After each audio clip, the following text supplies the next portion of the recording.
শুভ সকাল প্রিয় শিক্ষার্থীবৃন্দ, আশা করি তোমরা ভালো আছো।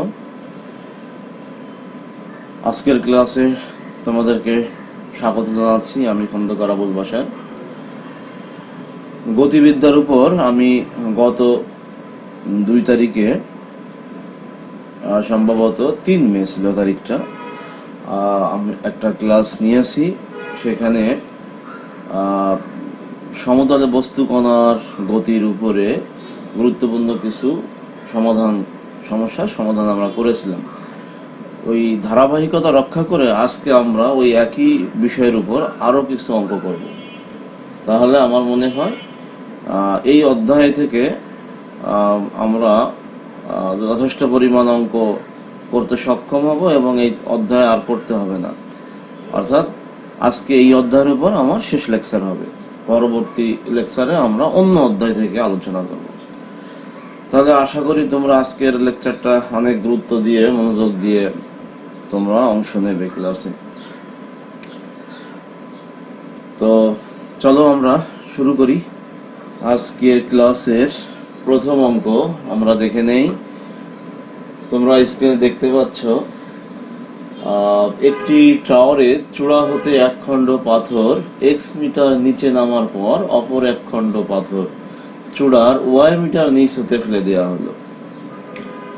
যদি উভয়ই স্থির অবস্থা হতে পড়ে এবং একই সঙ্গে ভূমিতে পতিত হয়, তবে দেখাও যে টাওয়ারের উচ্চতা x + y² / 4x মিটার।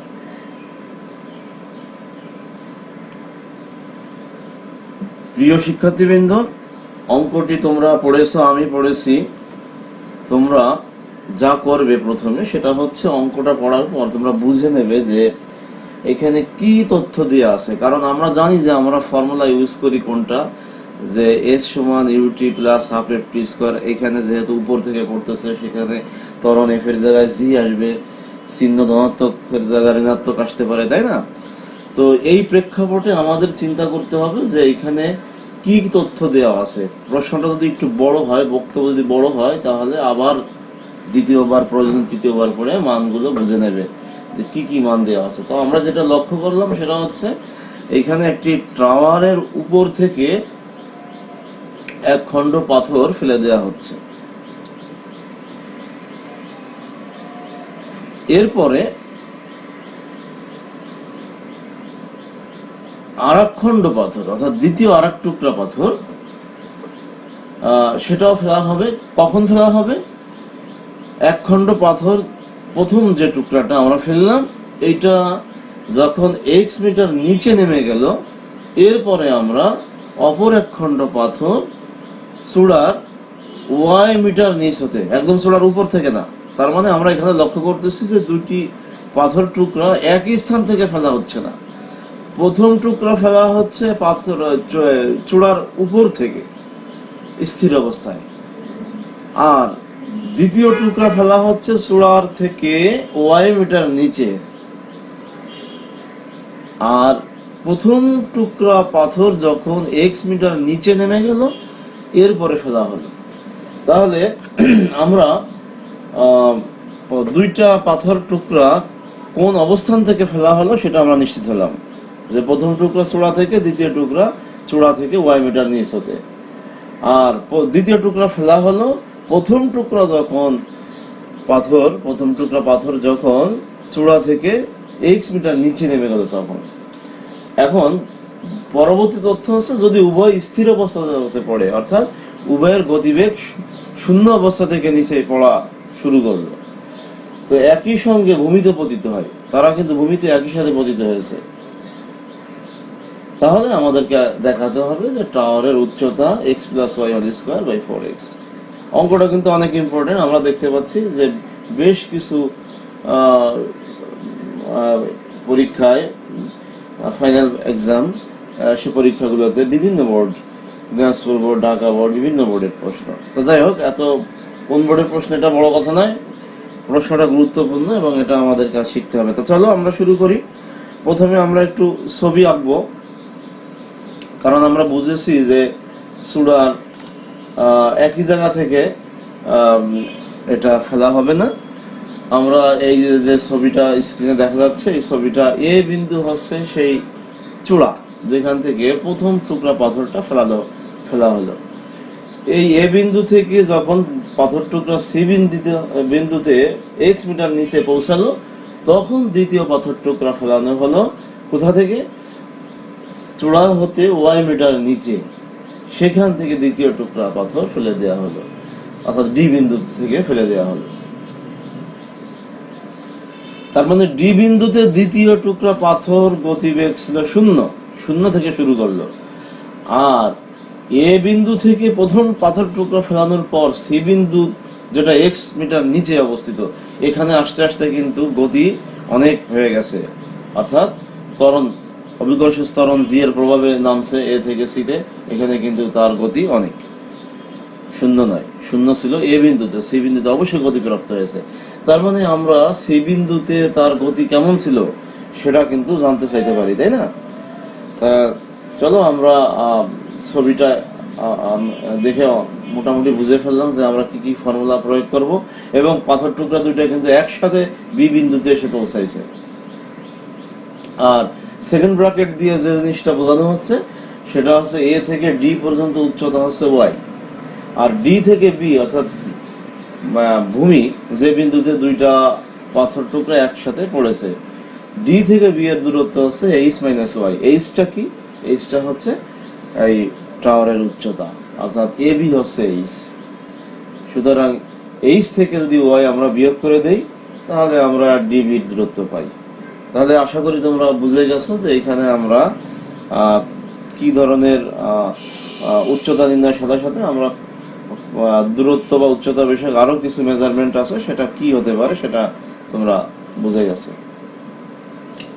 তাহলে আসো এতক্ষণ আমি যে কথাগুলো বললাম সেটাকে আমরা গাণিতিক হিসাব নিকাশে রূপদান করব।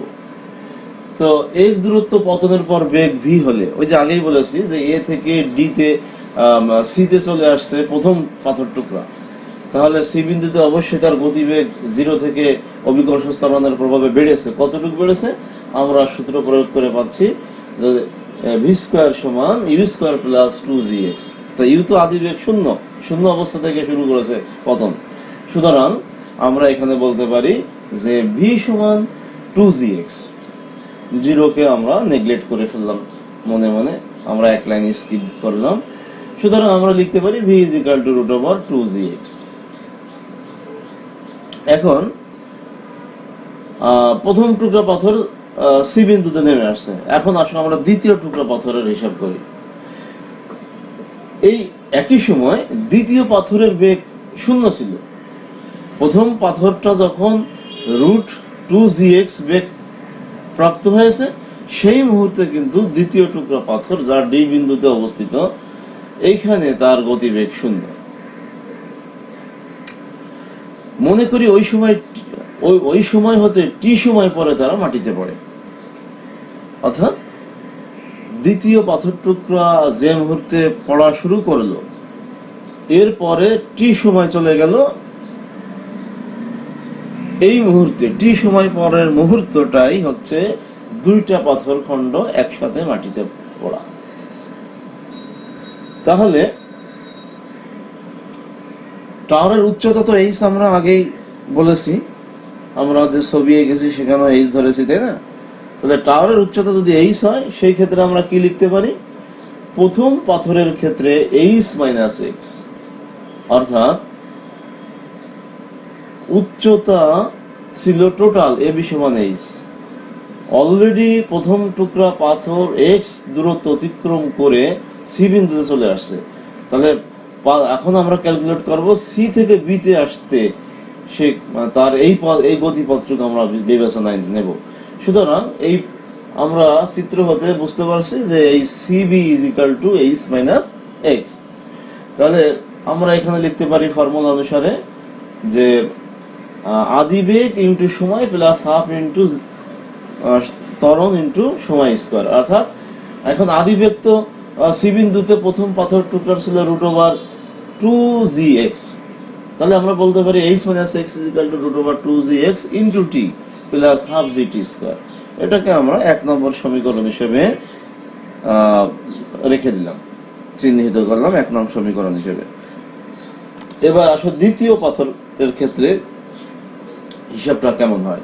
দ্বিতীয় পাথর অতিক্রম করছে h-y দূরত্ব। দ্বিতীয় পাথরটা ডি বিন্দু থেকে পতন শুরু হয়েছে তার। সুতরাং h-y is equal to half gt square. এখানে আদিবেগ কিন্তু শূন্য, এই জন্য একবারে লিখে দিলাম h-y is equal to half gt square. এটা দ্বিতীয় সমীকরণ। এখন আমরা এই 1 নম্বর আর 2 নম্বর যদি বিয়োগ করে দেই, তোমরা লক্ষ্য করছো বিয়োগ করলে কিন্তু h কাটা যাবে। h কাটা গেলে পরে x আর বাম পাশে থাকবে x আর y এর টার্ম, আর ডান পাশে √2gx × t। সুতরাং আমরা যদি 1 নম্বর থেকে 2 নম্বর সমীকরণ বিয়োগ করে দেই তাহলে আমরা পাচ্ছি y - x √2gx × t। তাহলে t এর একটা মান আমরা এখান থেকে নির্ণয় করতে পারি, সেটা হচ্ছে t is equal to y - x by √2gx। তাহলে t এর এই মানটা আমরা এখন ব্যবহার করব 2 নম্বর সমীকরণে। 2 নম্বর সমীকরণ থেকে কিন্তু আমরা পাচ্ছিলাম h-y is equal to half gt square. তো এখানে আমরা t এর মানটা বসিয়ে দিই, তাহলে h is equal to y plus half g, R t এর পরিবর্তে y - x whole square by রুটটা উঠে গেল স্কয়ারের কারণে, ফলে 2gx। সুতরাং h is equal to y plus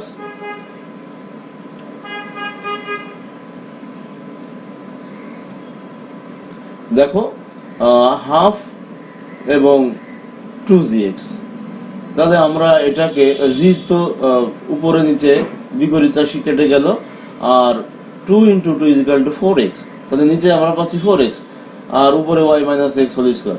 সুতরাং h is equal to y plus y - x whole square by 4x। তাহলে কিন্তু আমরা যদি এখন লসাগু করে দেই, অর্থাৎ y এর সাথে 4x এর গুণ হলে 4xy আসে, তাই না? তাহলে আমরা আলটিমেটলি কি পাচ্ছি, h is equal to 4xy plus x - y whole square. এটা কিন্তু আবার ওই ঈশ্বর সূত্র মনে আছে, তোমরা বীজগণিতে একটা সূত্র জানতে যে a plus b whole square সমান সমান a minus b whole square plus 4ab, তাই না? সেই সূত্র অনুসারে আমরা এখন লিখতে পারি যে 4xy plus x minus y whole square সমান x plus y whole square y 4x। সুতরাং আমাদের প্রমাণটা কিন্তু একটু বিলম্বে আসলেও, একটু বড় হলেও কোনো জটিল হিসাব এখানে ছিল না। আশা করি তোমরা সকলেই বুঝেছো, তোমরা ভালো করে খেয়াল করেছো। তোমরা এখন বাসায় এটা কয়েকবার প্র্যাকটিস করবে। চলো তাহলে আমরা দ্বিতীয় প্রশ্নে চলে যাই।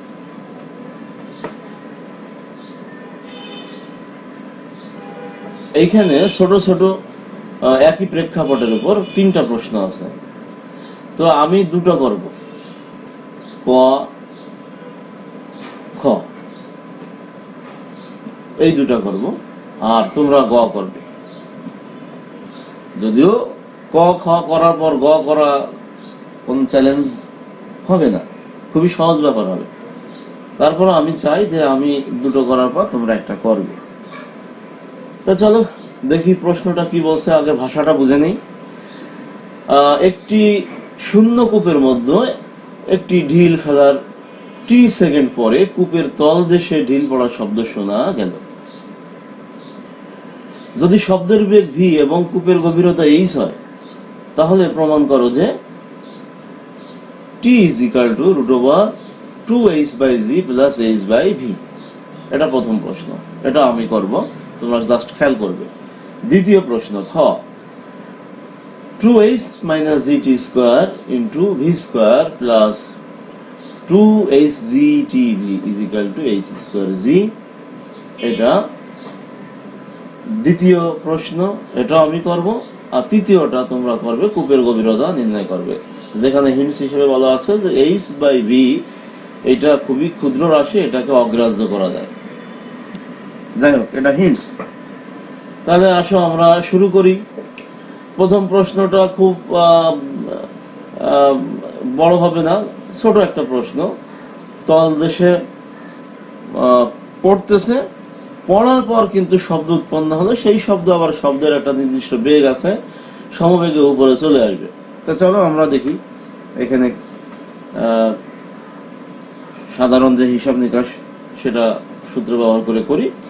তা শুরুতেই আমরা অ্যাজাম্পশন দেব যে এইচ গভীরতায় কুয়ার তলদেশে পৌঁছাতে ড্রিলটি যদি টি সেকেন্ড সময় লাগে, ড্রিলটির যদি টি সেকেন্ড সময় লাগে, তাহলে আমরা পতনশীল বস্তুর ক্ষেত্রে আমরা জানি H is equal to half G T one square. এখানে হাফ জি টি সময় স্কোয়ার, এখানে সময়টা টি ওয়ান, আমরা ধরে সেরকমই ধরেছি যে টি ওয়ান সময় লাগে। এইচ গভীরতায় ড্রিলটির পৌঁছাইতে টি ওয়ান সেকেন্ড সময় লাগে। তো সেক্ষেত্রে H is equal to half G T one square. সূত্র, জাস্ট সূত্র প্রয়োগ করেছি।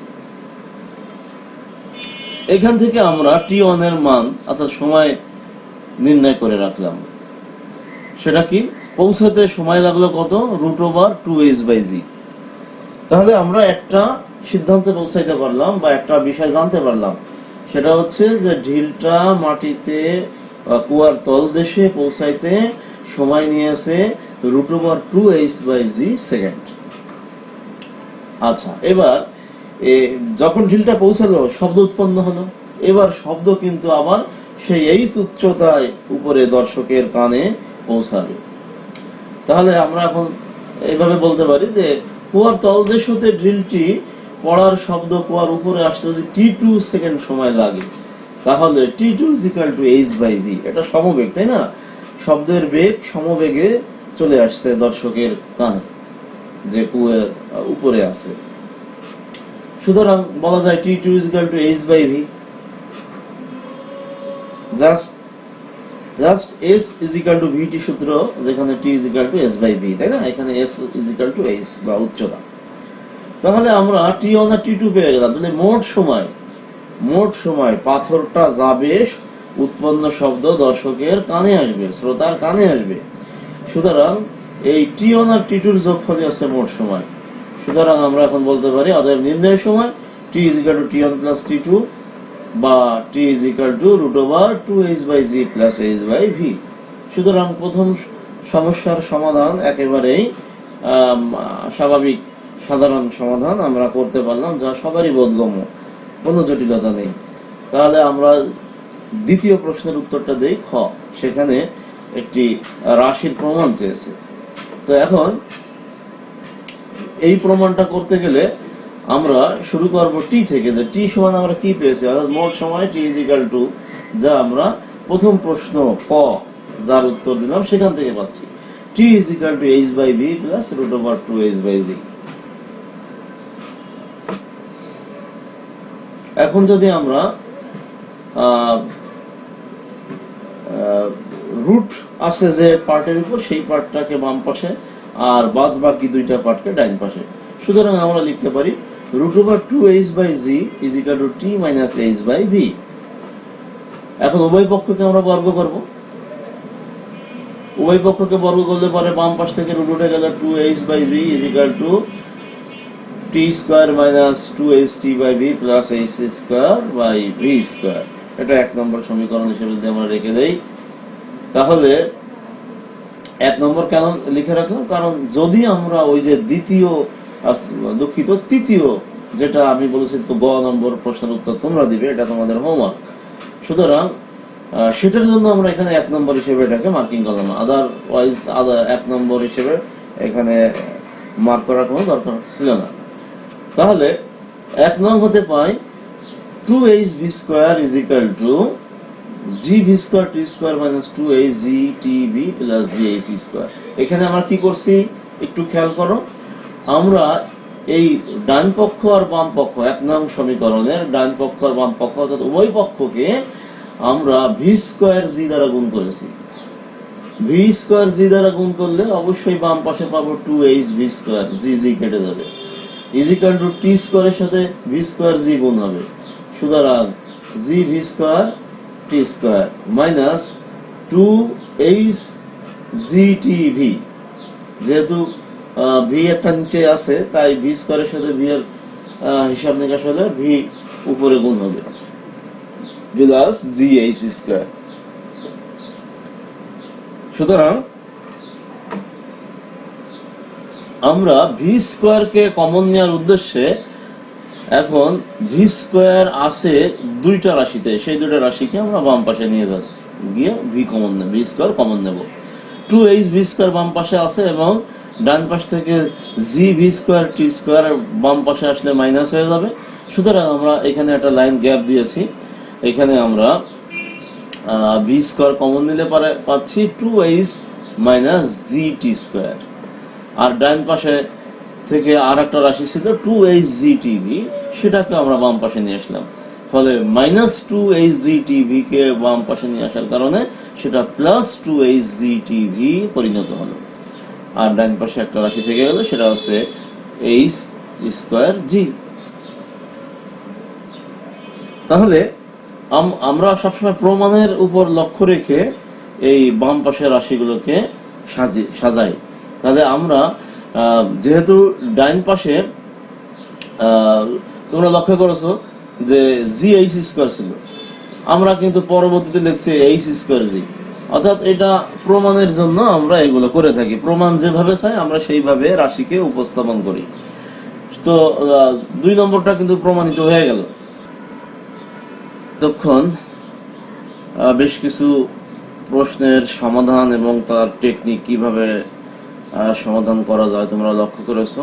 যদিও এই বিষয়টা নতুন না, আমরা বিগত দুটো ক্লাসেও একই টেকনিক অবলম্বন করেছি, হয়তো আজ নতুন সামান্য কিছু দেখেছি। তো যাই হোক, আজ আর নয়, আজ এই পর্যন্তই থাক। যে হোমওয়ার্কগুলো তোমাদেরকে আমি দিয়েছি, এই হোমওয়ার্কটা অবশ্যই তোমরা ভালো মতো সম্পন্ন করবে আর স্বাস্থ্যবিধি মেনে বাসায় অবস্থান করবে। ঈদের আগে হয়তো তোমাদের সাথে আর ক্লাস হয়তো আমার দেখা হবে না অনলাইনের মাধ্যমে, তবে ঈদের পরে আবার যথারীতি ইনশাল্লাহ আমাদের ক্লাস হবে। সেই ক্লাসে অংশ নিয়ে আর আমন্ত্রণ জানিয়ে আজকের ক্লাস শেষ করছি। ধন্যবাদ সকলকে।